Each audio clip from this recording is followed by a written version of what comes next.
आज मैं आपको सुनाने वाला हूँ एक नया प्रेरक प्रसंग, जिसमें मैं आपको सुनाऊंगा कि कैसे परमात्मा जीवन के हर कदम पर हमारे साथ होते हैं।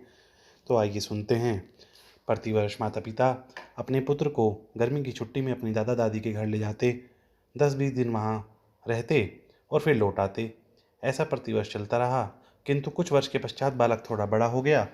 एक दिन उसने माता पिता से कहा कि अब मैं अकेले भी दादी के घर जा सकता हूँ, तो आप मुझे अकेले को दादी के घर जाने दो।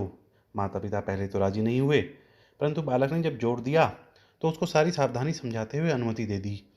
जाने का दिन निकट आया। माता पिता बालक को स्टेशन छोड़ने गए। ट्रेन में उसको उसकी सीट पर बिठाया, फिर बाहर आकर खिड़की में से उससे बात की। उसको यात्रा के दौरान की सारी सावधानियां एक बार फिर से समझाई। बालक ने कहा कि मुझे सब याद है, आप चिंता ना करो। ट्रेन को सिग्नल मिला, विसल लगी। तब पिता ने एक लिफाफा पुत्र को दिया कि बेटे, अगर रास्ते में तुझे कहीं डर लगे तो ये लिफाफा खोलकर इसमें जो लिखा है उसको पढ़ लेना। बालक ने पत्र जेब में रख लिया। माता पिता ने हाथ हिलाकर विदा किया। ट्रेन चलती रही। हर स्टेशन पर लोग आते जाते रहे।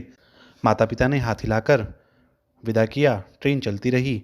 हर स्टेशन पर लोग आते रहे, पुराने उतरते रहे। सबके साथ कोई ना कोई था। अब बालक को अकेलापन लगा।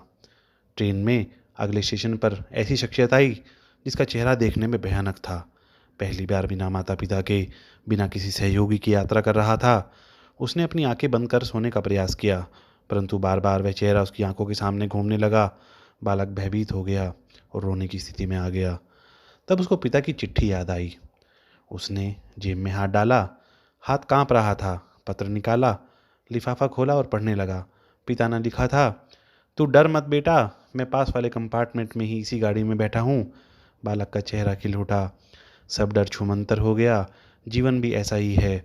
जब भगवान ने हमको इस दुनिया में भेजा, उस समय उन्होंने हमको भी एक पत्र दिया था जिसमें लिखा था, उदास मत होना, मैं हर पल, हर क्षण, हर जगह तुम्हारे साथ हूँ। पूरी यात्रा तुम्हारे साथ करता हूँ। केवल तुम मुझे स्मरण रखते रहो। सच्चे मन से याद करना। मैं एक पल में तुम्हारे सामने ही आ जाऊँगा। इसलिए चिंता नहीं करना, घबराना नहीं, हताश नहीं होना।